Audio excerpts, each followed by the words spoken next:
Boa tarde, bom dia, pessoal. Meu nome é Rodrigo Koblitz e nós temos o prazer, o canal Bugio tem o prazer de entrevistar o deputado estadual Flávio Serafini, que vai dar a nossa primeira entrevista nesse canal, que é a produção do pessoal Teresópolis.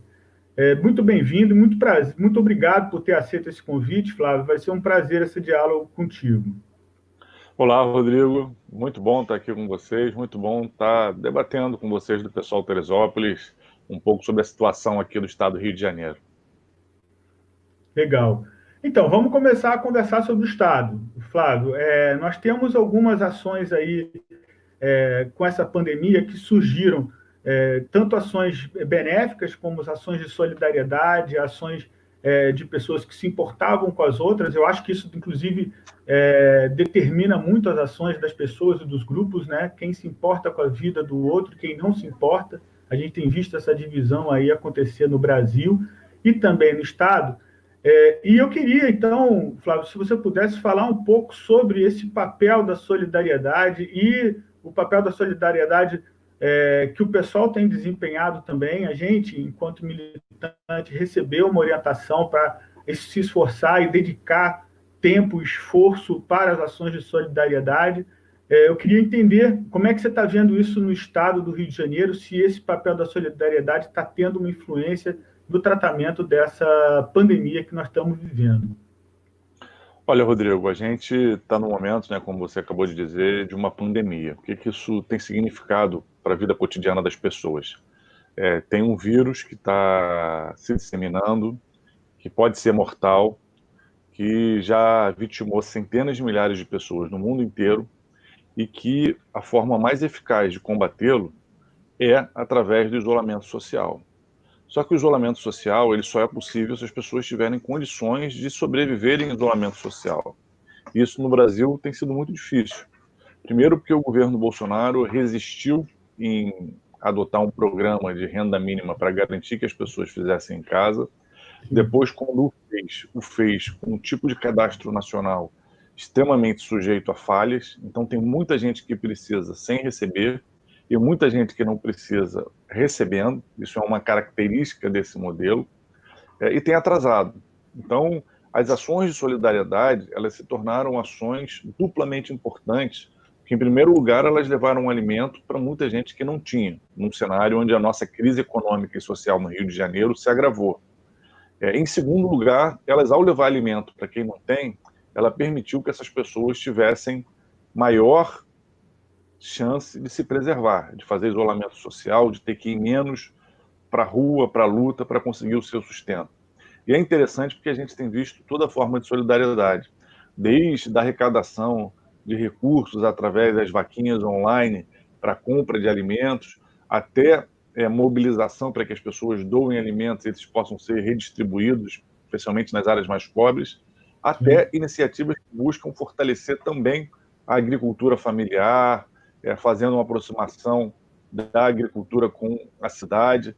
Por exemplo, a gente viu aí muita gente do pessoal nos mutirões do Bem Viver, onde fizeram vaquinhas online, levantaram recursos, compravam produtos diretamente da agricultura familiar e distribuíam não só alimentos não perecíveis, como arroz, feijão, café, açúcar, macarrão, mas faziam também kits com produtos agrícolas, com hortifruti grangeiros, dando uma diversidade maior, garantindo soberania alimentar e fortalecendo a agricultura familiar, porque é importante a gente pensar, nesse momento de crise, esse duplo aspecto, né? A gente garantir a proteção social e garantir que a economia, a geração de renda, a geração de trabalho continue também se mantendo, funcionando o máximo possível dentro da necessidade do isolamento social. O governo Bolsonaro, de forma muito irresponsável com a vida das pessoas, estimulou uma dicotomia entre eu vou cuidar da economia ou eu vou cuidar das pessoas, quando, na verdade, ele deveria ter tido ações que permitissem que a economia funcionasse voltada para a garantia da vida nesse momento de crise que a gente está enfrentando, que ele absolutamente não fez. Então, eu eu compartilho das suas opiniões, Flávio, e eu acrescento que a gente tem um problema gravíssimo pela frente, porque isso não tem cara de ser um problema que vai passar na próxima semana, no próximo mês, né? Desde o começo da pandemia, você vê os crentes em torno do Bolsonaro falando que era um resfriadozinho, acompanhando o que ele fala, né? Porque é isso que ele é, por mais que a gente não queira e ache ele um desastre, ele é uma liderança de milhões de pessoas. Então, cada vez que ele fala que é uma gripezinha, que ele minimiza esse problema, você tem milhões de pessoas que vão seguir essa ideia, né? E nós temos hoje a gente está vendo o que está acontecendo nos países, quer dizer, quando o país afrouxa um pouquinho as medidas de isolamento social, volta a crescer o número de casos diários, é o que está acontecendo com a Espanha agora, volta a crescer o número de mortes, é o que não para de... os Estados Unidos, por exemplo, está com uma enorme dificuldade de equalizar isso, né? Todos nós estamos com uma dificuldade de equalizar isso. Eu imagino que essa palavra solidariedade, aliás, eu espero que essa palavra solidariedade se transforme em política pública para a gente poder enfrentar, que realmente não tem condições de uma pessoa que recebe o dinheiro de almoço na manhã e que recebe o dinheiro da janta à tarde, essa pessoa realmente não pode parar de ir para a rua, não pode, se não tiver algum recurso, né? E aí eu queria trazer um pouco mais para esse cenário estadual sobre essa lógica de como é que você vê agora o impeachment do Witzel nessa conjuntura, né? No meio disso tudo, a gente tem esse caos de governo. Você tem, por um lado, o Bolsonaro ainda não tem ministro da Saúde e ficou muito tempo sem o ministro da Educação, e a gente tem um desgoverno absoluto, e o Witzel parece acompanhar ele em alguns passos, pelo menos nesse político, né? Ele está entrando no processo de impeachment, tentando de todas as formas sair desse processo, mas não tem conseguido. Como é que se avalia o estado do Rio de Janeiro com esse desgoverno agora do governador? Não, a extrema-direita que chegou à frente dos governos federal e estadual aqui no Rio de Janeiro, ela está dando demonstrações do seu fracasso.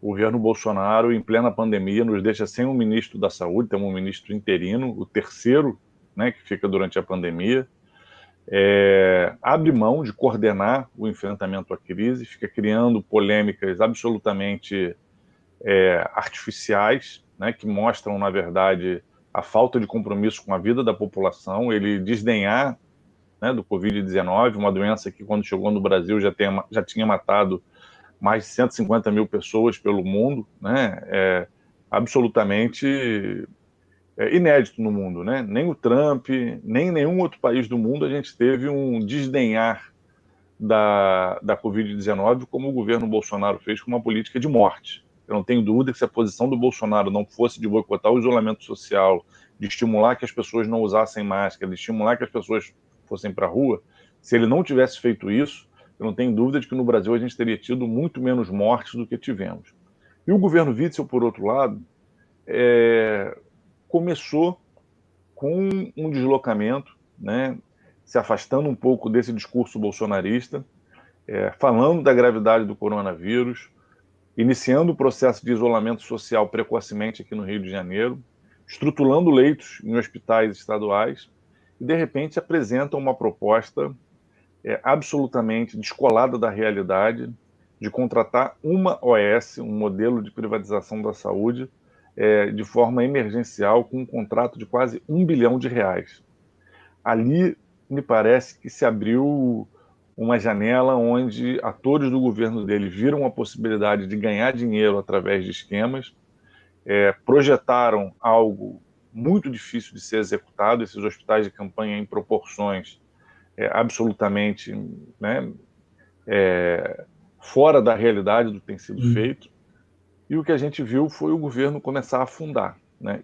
Essa crise fez vir à tona as fragilidades do governo Witzel. Um governo que se elege, né, nesse bojo da extrema-direita, que se afasta do bolsonarismo não por diferenças ideológicas, mas por almejar, disputar o espaço e a liderança da extrema-direita com o próprio bolsonarismo, mas tenta fazer isso com uma base social e política muito mais frágil. Então, o governo Witzel começa a fazer antes do Bolsonaro esse movimento que o Bolsonaro está fazendo agora, de se aproximar do centrão, de distribuir cargos, só que o Witzel ele tem uma característica que é uma falta de traquejo político, uma prepotência, a ideia de que ele seria um iluminado, né? E por isso teria ganhado a eleição, que ele seria um iluminado e por isso seria presidente da República. Isso faz com que ele tenha uma postura muito soberba no trato com os demais agentes políticos. E aí muita gente do Centrão já tinha uma indisposição com ele. E aí, com esses escândalos de corrupção, a base dele começa a ruir. A gente entrou com pedido de impeachment contra o governo dele, pedindo o afastamento dele. A gente está acompanhando a comissão processante, a gente se posicionou favorável ao afastamento dele na primeira consulta que o presidente da Alerj fez a todos os membros do parlamento, mas a gente destaca que não é algo que a gente desejasse, né? A gente vive no Brasil um avanço autoritário com o governo Bolsonaro, uma pandemia que está matando muita gente, especialmente a população mais pobre e favelada, e a gente não via que um cenário de enfraquecimento e afastamento de mais governantes nos ajudaria. Mas isso se tornou absolutamente necessário diante da incapacidade do governo Witzel de dar resposta aos problemas da pandemia. Então, essa extrema-direita fracassa no Brasil com um governo que nega a ciência e nega a realidade, ao tentar dizer que a pandemia é só uma gripezinha, e fracassa no Rio de Janeiro ao se ver afundada nesses escândalos de corrupção e, com isso, perder sua capacidade de dar respostas à crise. Então, o impeachment do Witzel está caminhando na Assembleia, ele está tentando, na Justiça, impedir o andamento, mas os elementos são muito fortes. Primeiro, essas denúncias de corrupção no enfrentamento à pandemia. Segundo, o fato de, no ano passado, ele ter descumprido a legislação, né, orçamentária, inclusive preceitos constitucionais, como o mínimo a ser investido em educação, o mínimo a ser investido em saúde, e, portanto, já ter manchado a prestação de contas dele logo no primeiro ano. E terceiro, para a gente do pessoal, constava já da nossa denúncia contra o Witzel, embora isso não esteja na denúncia que foi aceita na Alerj, que não foi a nossa, a defesa de políticas absolutamente inconstitucionais e antidemocráticas, como a defesa de execuções sumárias pela polícia. O tal discurso do tiro na cabecinha que o Witzel defendeu durante todo o início do seu governo é o que não uma defesa de execuções sumárias, o que é incompatível com o Estado democrático de direito e não existe nenhum país que se diga democrático no mundo. Porque mesmo os países que adotam a pena de morte, ela é adotada diante de julgamentos e processos que garantem o direito à defesa. A execução sumária é uma defesa do governo Witzel absolutamente antidemocrática e inconstitucional, o que era mais um elemento para a gente que levava à possibilidade do impeachment dele. Eu fico impressionado quando parece quase uma infantilidade política, mas é tão recorrente que a gente precisa ter um olhar maior sobre isso, porque essa lógica da pessoa achar que ela vai conseguir resolver tudo, e olha, acredita em mim que eu vou resolver tudo, inevitavelmente leva a respostas simples, né? Levou a resposta simples para Mussolini, levou a respostas simples para Hitler, e está levando as respostas simples a todos os governantes no nosso querido país e no nosso estado que têm agido assim, né? Não consegue entender a importância da democracia na formulação de políticas públicas, porque tem um fato meio simples da democracia, que ninguém entende de tudo, né? A gente precisa juntar os conhecimentos e as necessidades, as diferentes vozes, as diferentes opiniões sobre determinado assunto para poder avançar. E aí fica nesse quadro aí do Witzel isolado, que vem numa onda, numa propaganda de televisão, aparece como solucionador das coisas e não soluciona nada, né? E eu acho que essa voz também que ele traz do autoritarismo, do tiro na cabecinha, induz a gente a ver esses casos que estão cada vez mais absurdos de mortes de pessoas por esse espírito dos que têm arma, né, da polícia, do exército, mas esse espírito que vai sendo invocado nessas pessoas de que a arma dele vai resolver alguma coisa. E aí não para de aparecer casos, né, do João, do cara que levou 200 tiros de um grupo das pessoas do Exército. É impressionante isso, né? Você acha que existe, Flávio, alguma possibilidade?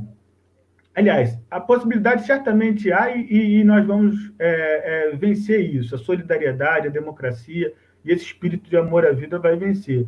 Mas você acha que no estado do Rio, você já consegue enxergar alguma mudança nessa postura da própria população e não acreditar em santos políticos milagrosos e tentar começar a olhar para o seu grupo, para a sua comunidade e ver que tem alguma solução, talvez um pouco mais difícil, mas um pouco mais consistente, que seria a da democracia, por exemplo? Olha, Rodrigo, o momento que a gente vive no Brasil é de uma crise muito profunda. Ela tem diferentes aspectos, né? Desde um esgotamento do modelo de crescimento baseado exclusivamente no estímulo ao consumo, né, ou centralmente no estímulo ao consumo, muito mais do que numa ampliação de direitos sociais e de práticas de cidadania. O período do PT à frente do governo foi um período que se trouxe algumas melhorias nas condições de vida da população, também foi muito marcado por uma prática permanente de desmobilização da população, né? E quando isso chega a um esgotamento, quando você tem ali a crise no governo Dilma, aquele processo de um aparato jurídico midiático tentando desmoralizar o PT e a esquerda, né, de uma forma muito intensa, não existe uma mobilização social capaz de fazer uma reação, né? Até porque o projeto, né, que estava em curso ali realmente tinha bases muito frágeis que legitimavam as acusações que estavam em curso. Agora, né, o que a gente com isso abriu caminho para uma extrema direita, para um discurso que tenta se fazer de antissistema, mas na verdade é o aprofundamento das mazelas de tudo que o nosso sistema tem, né? O Bolsonaro, na verdade, não é alguém de fora do sistema, né? Ele é, na verdade, o lixo desse sistema, né? Ele é aquele deputado do baixo clero que numa democracia de baixa intensidade sempre defendeu ainda menos democracia. Então essa crise toda, a qual se soma mudanças no mundo do trabalho, uma desindustrialização do Brasil, uma dificuldade cada vez maior das organizações coletivas mobilizarem uma parcela mais ampla da população. O mundo do trabalho foi sendo cada vez mais desregulamentado. A gente agora, a gente nessa crise vivencia esse conjunto de aspectos. Mas, por outro lado, também começa a assistir novas formas de solidariedade. Eu acho que nessa pandemia isso está muito forte, né? Os movimentos de solidariedade nas áreas mais pobres, para quem precisa. Isso é um aspecto que nos ajuda a explicar a crise da esquerda. Ela precisa se reconectar com o povo e, para isso, precisa estar sentindo as dores do povo e ajudando o povo a enfrentar essas dores. Então, essas ações de solidariedade na pandemia são um pouco a semente dessa reconexão, na minha avaliação. Legal. A gente teve recentemente aí o break dos apps, né? O break dos aplicativos de entrega de comida, né? A greve do pessoal da Uber Eats, do iFood, que também é algo muito interessante, porque esse é uma das características desse novo momento de reconfiguração nas relações de trabalho, onde some a figura do patrão, onde o trabalhador passa a ser pintado não como trabalhador, mas como empreendedor ou como, né, trabalhador autônomo, e o nível de precarização e exploração desse trabalhador é crescente. A gente teve aí a primeira greve, vimos o surgimento aí dos entregadores antifascistas. Isso também é muito importante, porque são formas de organização desse mundo do trabalho super explorado, mas ao mesmo tempo apresentado sob novas figuras ideológicas, né, como essa ideia do empreendedor, que está se movendo, que está começando a se identificar enquanto classe trabalhadora, enquanto explorado, sentindo os efeitos negativos dessas transformações que estão fazendo com que o nosso capitalismo seja ainda mais desigual do que já é. Então, eu acho que temos elementos que nos ajudam a fazer acreditar que está brotando algo novo. Isso associado à perda de legitimidade crescente dessa extrema-direita. Esse é um elemento central que essa crise do coronavírus tem exposto. O descompromisso do Bolsonaro com relação à vida. As pessoas que aplaudiam o discurso dele contra a esquerda, contra as mulheres, contra aqueles que combatem o racismo, agora vão sentindo na pele, com medo dessa pandemia, que essa política dele de desdém com quem sofre as diferentes questões da nossa sociedade denotam, na verdade, uma política de desdém com a vida. Isso está ficando muito nítido e tem muita gente rompendo com o bolsonarismo que abre espaço para a construção dessas alternativas, que não vai ser tarefa fácil. Mas a gente do PSOL tem muita responsabilidade de conseguir fazer crescer uma linha de crítica contundente, não só ao bolsonarismo, mas a essa democracia de baixa intensidade que foi incapaz de enfrentar as desigualdades que marcaram esse país, herdeiro da escravidão, herdeiro do patriarcalismo, e a gente tem esse desafio de promover essas mudanças. Pô, sensacional, Flávio, obrigado. Bom, encerramos agora o bloco 1 e vamos voltar a discutir no bloco 2. Vamos começar a discutir no bloco 2 a questão da educação.